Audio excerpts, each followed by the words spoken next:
Quando se fala na interseção dos planos, estamos a falar numa reta que vai ter de ser comum aos dois planos. Será também necessário relembrar as condições para que uma reta pertença a um plano.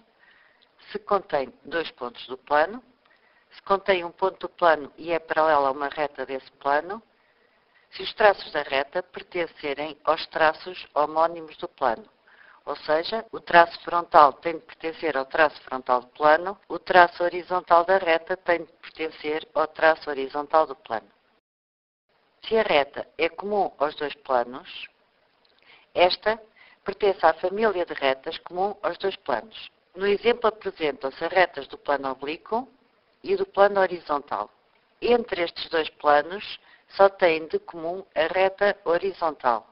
Significa então que a reta de interseção destes dois planos terá de ser obrigatoriamente uma reta horizontal.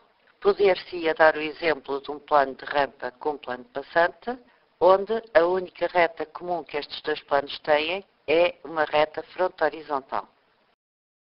Quando os planos são projetantes, a reta de interseção é fácil de ser determinada, uma vez que sabemos que uma das projeções, horizontal ou frontal, terá de ser coincidente com um dos traços dos planos.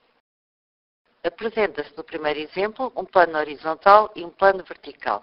O plano horizontal, por ser projetante frontal, as projeções frontais dos elementos que ele contém ficam coincidentes, ou seja, contidos no traço frontal do plano. O plano vertical, por ser projetante horizontal, os elementos geométricos que ele contenha, as projeções horizontais desses elementos ficarão contidas no traço horizontal do plano. A reta de interseção destes dois planos será, portanto, uma reta horizontal, em que a projeção frontal fica coincidente com o traço frontal do plano horizontal e a projeção horizontal fica coincidente com o traço horizontal do plano vertical.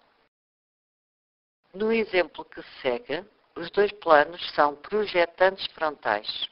É um plano horizontal e um plano de topo.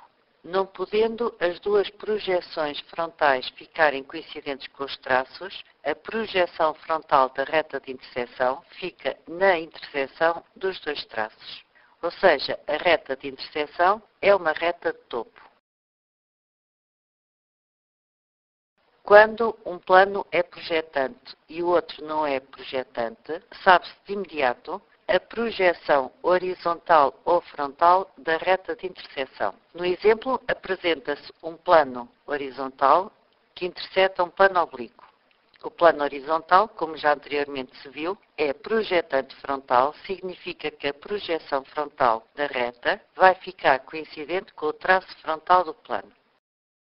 Depois de determinada a projeção frontal da reta I, é necessário que esta reta I pertença ao plano oblíquo. Para que a reta pertença ao plano oblíquo, o seu traço frontal terá de ficar contido no traço frontal do plano. Sabendo que a interseção de um plano oblíquo com um plano horizontal é uma reta horizontal, determina-se posteriormente a projeção horizontal da reta de interseção, que é uma reta horizontal, logo, a projeção horizontal da reta, I1, terá de ser paralela ao traço horizontal do plano, uma vez que as retas horizontais de um plano oblíquo são todas paralelas. Note-se ainda que a interseção dos dois traços frontais dos dois planos, do plano oblíquo e do plano horizontal, determina o ponto comum dos dois planos que pertence ao plano frontal de projeção. Este ponto é o traço frontal da reta. Olhando para os exemplos anteriores, verifica-se que, quando os traços frontais dos planos se intersetam, fica determinado o traço frontal da reta de interseção.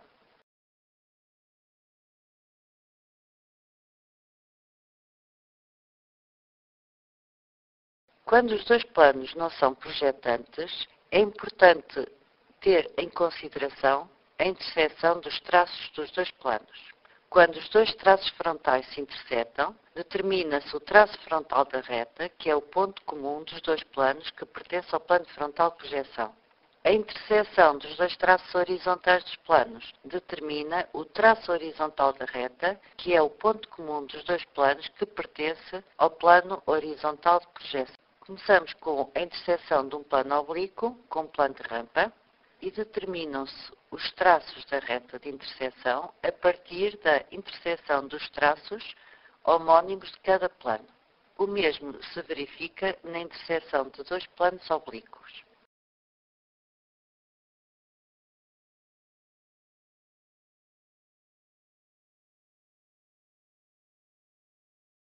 Neste último exemplo, os traços frontais são paralelos, logo, a reta que vamos determinar não pode ter traço frontal, pelo que se conclui que, neste caso, terá de ser uma reta frontal. Poderia acontecer o mesmo caso os traços horizontais dos dois planos fossem paralelos e os traços frontais se intersetassem. Nesse caso, a reta de interseção seria uma reta horizontal. Na interseção de três planos, podemos obter três retas paralelas, duas retas paralelas, uma reta e a situação mais comum será um ponto. A partir desta noção que a interseção de três planos é um ponto, vamos aplicar este conceito para a interseção de planos utilizando o método geral. A utilização do método geral na interseção de planos só acontece quando os dois planos em questão não são projetantes e quando os traços desses planos não se intersetam. O exemplo que se apresenta é da interseção de dois planos oblíquos, onde só conhece um ponto, onde os traços horizontais dos dois planos se intersetam. Para determinar a reta de interseção destes dois planos, introduz-se um plano auxiliar, de preferência que seja um plano projetante. Quando estamos perante dois planos oblíquos, por norma, utilizamos como planos auxiliares um plano horizontal, porque se sabe que a reta de interseção é uma reta horizontal. É mais rápido e mais imediato. Se introduzíssemos um plano frontal, a reta de interseção seria uma reta frontal. No entanto, pode-se introduzir um outro plano qualquer, seja vertical, topo, estes os projetantes, mas também se poderia introduzir um outro plano que não fosse projetante. Portanto, este novo plano, que vai intersetar os dois planos, é um plano horizontal, logo sabe-se que vai determinar ou definir duas retas horizontais.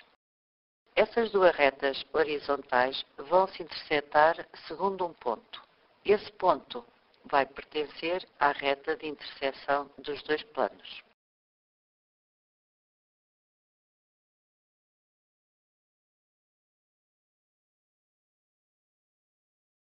Um outro exemplo que é comum surgir é quando os dois planos oblíquos se intersetam no ponto no eixo X. Os traços frontais intersetam-se no eixo X, significa que o traço frontal da reta de interseção está no eixo X. Os traços horizontais dos planos intersetam-se no eixo X, significa que o traço horizontal da reta de interseção está também nesse mesmo ponto no eixo X.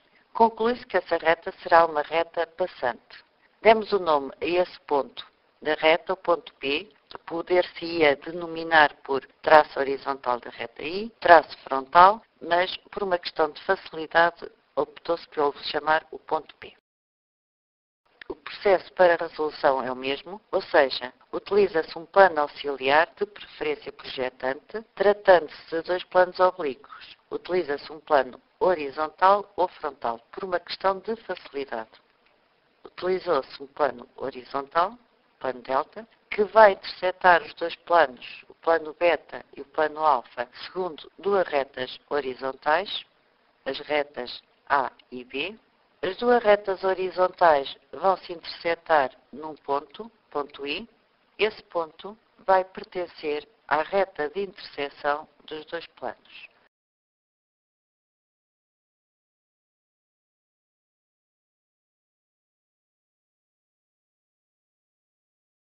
Uma outra situação que pode acontecer será quando não se conhece nenhum ponto da reta de interseção. Esta situação surge quando os traços dos planos não se intersetam nos limites do plano de papel. O método a aplicar é exatamente o mesmo, utilizando dois planos auxiliares. Introduz-se um plano auxiliar, projetante.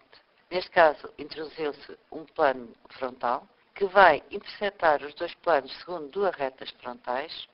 Essas duas retas frontais vão se intersetar num ponto, ponto esse que vai pertencer à reta de interseção dos dois planos.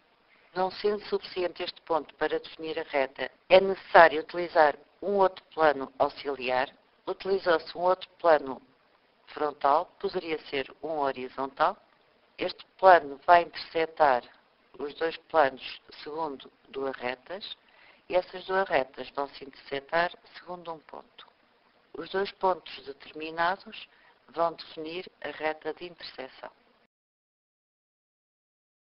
Na interseção de um plano oblíquo com plano passante, pode-se utilizar dois métodos. Apresenta-se primeiro o que foi até agora demonstrado, onde se introduz um plano projetante que interseta cada um dos planos segundo duas retas. Essas duas retas intersetam-se num ponto e um dos pontos que já se conheça da reta une-se a este último ponto e fica definida assim a reta de interseção. Na interseção de um plano oblíquo com um plano passante, conhece sempre um dos pontos, que é o ponto P, aqui é assinalado. Um ponto é X. Este ponto é onde os traços dos dois planos se intersetam. Introduziu-se um plano vertical. O plano vertical vai intersetar os dois planos, segundo duas retas. A reta A é a de interseção do plano delta, plano vertical, com o plano alfa, que é o plano oblíquo. A reta B é a reta de interseção do plano delta, plano vertical, com o plano beta, plano passante. As retas A e B intersetam-se segundo um ponto esse que, unido ao ponto P, define a reta de interseção dos dois planos.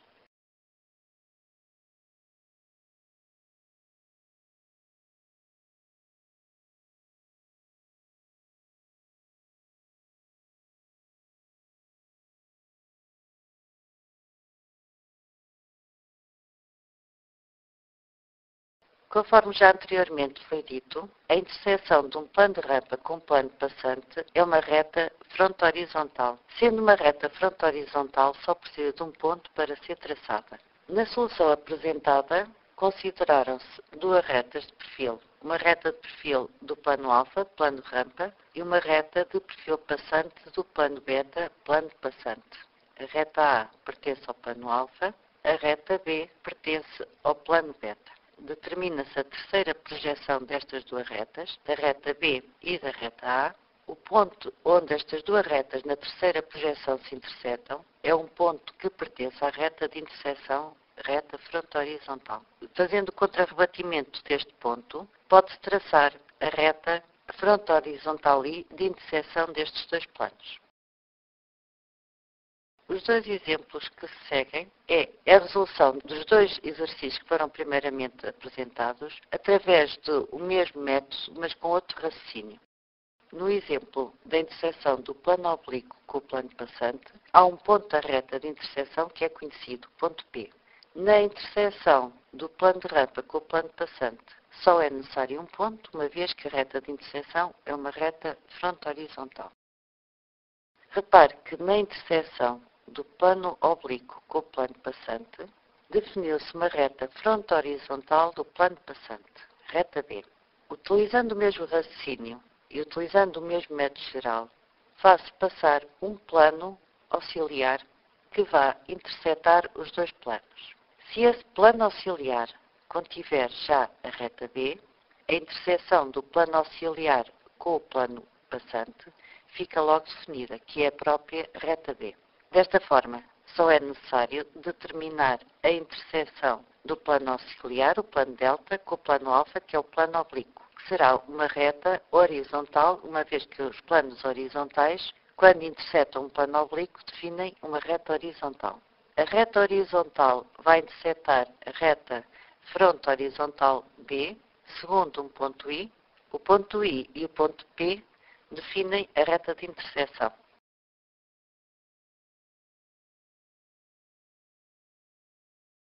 Na interseção do plano de rampa com o plano passante, se utilizarmos um plano auxiliar que contenha a reta B, esse plano auxiliar poderá ser um plano vertical ou de topo. Neste caso, apresenta-se um plano vertical. A interseção do plano auxiliar com o plano passante fica logo definida, que é a reta B. É necessário determinar a interseção desse plano vertical com o plano de rampa. Reta A. Estas duas retas vão se intersetar segundo o ponto I, e como a reta de interseção destes dois planos é uma reta fronto horizontal, este ponto I é suficiente para traçar a reta I.